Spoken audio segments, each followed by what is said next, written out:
Assalamualaikum warahmatullahi wabarakatuh. Ini adalah lanjutan dari pembahasan Women Leadership. Sebelumnya terkait alpha female sudah kita bahas poin-poinnya. Sekarang kita mengembangkan wawasannya kepada alpha student. Dalam hal ini perempuan bagaimana menjadi pembelajar yang baik. Nah, bisa jadi dalam pikiran Anda, mahasiswa laki-laki pria bertanya kenapa saya perlu mempelajari ini. Singkat jawaban dari saya, kita sebagai laki-laki, sebagai pria perlu melihat sisi lain sudut pandang perempuan.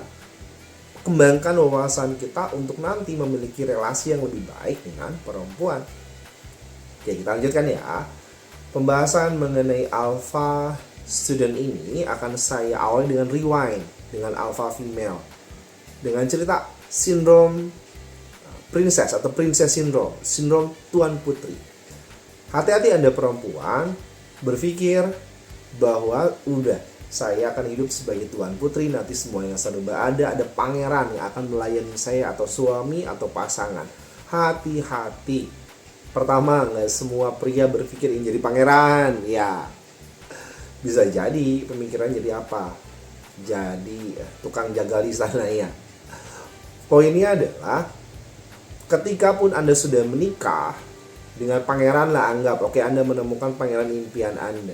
Tapi seberapa lama kemungkinan Anda akan bersama? Maksudnya seperti apa? Yang paling resiko tentu saja dijauhkan adalah perceraian. Tapi pada faktanya mohon maaf, ketika kita melihat angka perceraian di Indonesia terutama ini relatif tinggi. Yang pada faktanya ini jelas semacam ada kewajiban untuk lebih matangkan lagi kesiapan orang-orang yang akan menikah. Persiapan yang optimal ya, bukan berarti perlu ditakuti. Yang kedua apa? Ada kemungkinan loh suami itu meninggal lebih dulu daripada istri.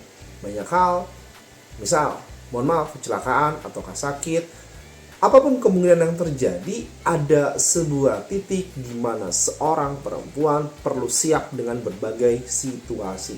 Seandainya pun nanti lancar, tentu saja menjadi doa semuanya, semua pernikahan menjadi lancar.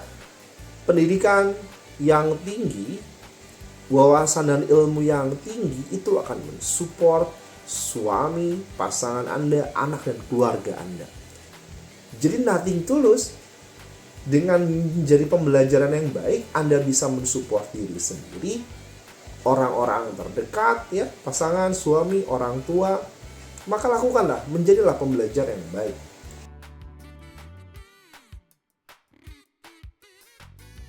Orang alpha female akan memiliki pola pikir bahwa pendidikan itu adalah sebuah syarat untuk menempuh kemandirian, dalam hal ini hal yang positif. Jadi pendidikan ini akan menjadi fokus, nilai ini akan menjadi fokus, dan tentu saja proses ini akan menjadi fokus. Prestasi, nilai, dan proses. Mengapa demikian? Karena bukan hanya hasil akhir yang akan dilihat oleh seorang alpha female. Seorang alpha female tak akan mudah silau akan hasil dari orang yang ada di sekitarnya. Karena seorang alpha female akan kritis. Kritis bertanya, sebentar, ini hasilnya dari mana dulu nih? Proses mendapatkannya seperti apa? Karena bisa jadi, mohon maaf, ada orang-orang yang menempuh segala cara untuk sekedar mendapatkan hasil yang dianggap wah oleh masyarakat. Alpha female untuk mengupgrade prestasinya ini akan perlu memahami kelemahan dan kelebihan dirinya apa, kekuatannya apa. Bisa banyak cara untuk mendeteksi, tes minat bakat, potensi diri. Kalau teman-teman sudah familiar dengan saya melakukan pendekatan dengan grafologi, grafotest, analisa tulisan tangan untuk menggambarkan kekuatan karakter diri. Setelah tergambarkan kekuatannya, oke, bagaimana cara untuk mengcover, untuk menerima kekurangan dirinya ini, seorang alpha female, dan juga upgrade dengan kekuatannya sehingga dia dapat menjadi yang terbaik dari dirinya. Selain hal-hal kemampuan potensi diri ini, potensi diri termasuk juga soft skill. Soft skill itu yang tidak terlibat atau termasuk hal-hal teknis. Jadi kemampuan untuk public speaking, berkomunikasi, hati-hati, orang banyak salah paham dan menghabiskan banyak energi karena komunikasinya yang kurang efektif. Sudah belajar belum? Kalau belum, ayo kita buat kelas bareng-bareng. Dengan senang hati nanti kita akan mengelola, akan sharing apa saja yang penting. Ada 3 hal penting dalam komunikasi efektif. Adalah bahasa tubuh, yang kedua intonasi suara, baru yang ketiga apa yang diucapkan. Ya. Selanjutnya, time management, bagaimana mengatur waktu misalnya yang baik seorang alpha female. Pisahkan mana yang urgent, mana yang penting. Lalu sebisa mungkin eliminasi apa yang tidak penting dan bahkan tidak urgent. Problem solving, bagaimana memetakan sebuah persoalan, permasalahan lalu mengambil keputusan. Nah, hal-hal tersebut adalah dasar atau pengembangan bagaimana pendidikan menjadi hal yang penting untuk seorang alpha female.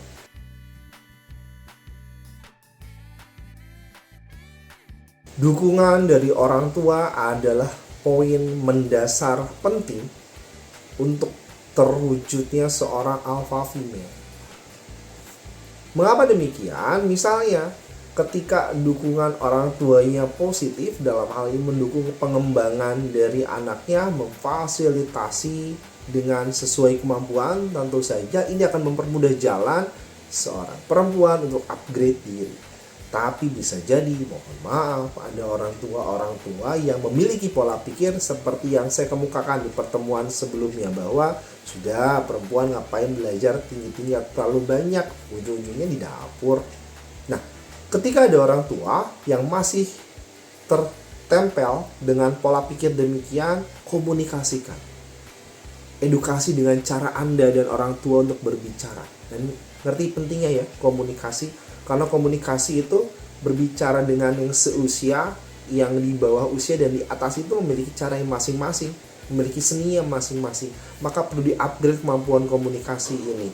Perbaharui wawasan atau upgrade wawasan dari orang tua dan keluarga agar apa? Agar mendukung perkembangan Anda sebagai perempuan, atau mungkin ada yang laki-laki, ada adik yang perempuan di rumahnya, atau bahkan nanti ketika Anda ketika nanti memiliki anak perempuan. Dukungan orang tua adalah hal penting bahkan sejak dalam kandungan. Seorang alpha female akan berani salah. Bukan berarti dibuat menjadi disalah-salahkan ya. Ini salah, itu salah. Bahkan kata Pak Romi, udah alpha female berani buat salah. Maksud saya adalah ketika melakukan kesalahan, kehilafan, at least she is doing something. Perempuan ini melakukan sesuatu, berproses, berprogres, dan belajar dari kesalahan dan kehilafan itu untuk tumbuh menjadi lebih baik. Ingat, gimana Anda mau belajar kalau belum mau untuk maju? Salah satu pembelajaran yang ingin saya juga kemukakan sudut pandangnya adalah ada perempuan-perempuan yang berpikir, saya tidak akan berpendidikan terlalu tinggi lah, dalam hal ini misal pendidikan formal ya. Saya sudah lulus D3, ngapain saya S1? Nanti kalau saya pendidikan terlalu tinggi, nanti pria-pria takut sama saya akan sulit dekat dengan pria. Sudah sewajarnya pria takut untuk dekat dengan Anda kalau pria itu bodoh. Misalnya, mohon maaf, pria ini minderan. Tapi ketika Anda terus upgrade diri, nanti dengan attitude yang baik, pria yang setara ini akan muncul. Pria-pria yang senang kepada perempuan cerdas, perempuan tangguh yang untuk mensupport keseimbangan dari kehidupannya. Toh saya misalnya sebagai seorang pria pun enggan memiliki pasangan yang tanda kutip mungkin hanya membuat repot. Jadi dalam hal ini misal semua pekerjaan keluarga akan disupport full oleh suami. Nah, yang dibutuhkan misal oleh saya adalah keseimbangan dalam rumah tangga, misalnya untuk mengcover, untuk mensupport hal-hal yang menjadi kelemahan saya. Bukankah itu fungsi rumah tangga, untuk saling mengcover, untuk saling melengkapi. Nah, maka dari itu ketika Anda sudah memiliki semangat untuk belajar dari manapun, kapanpun, dan dari siapapun, terus pelihara semangat untuk belajar itu. Nanti Anda akan bertemu dengan orang-orang yang tepat pada waktu yang tepat.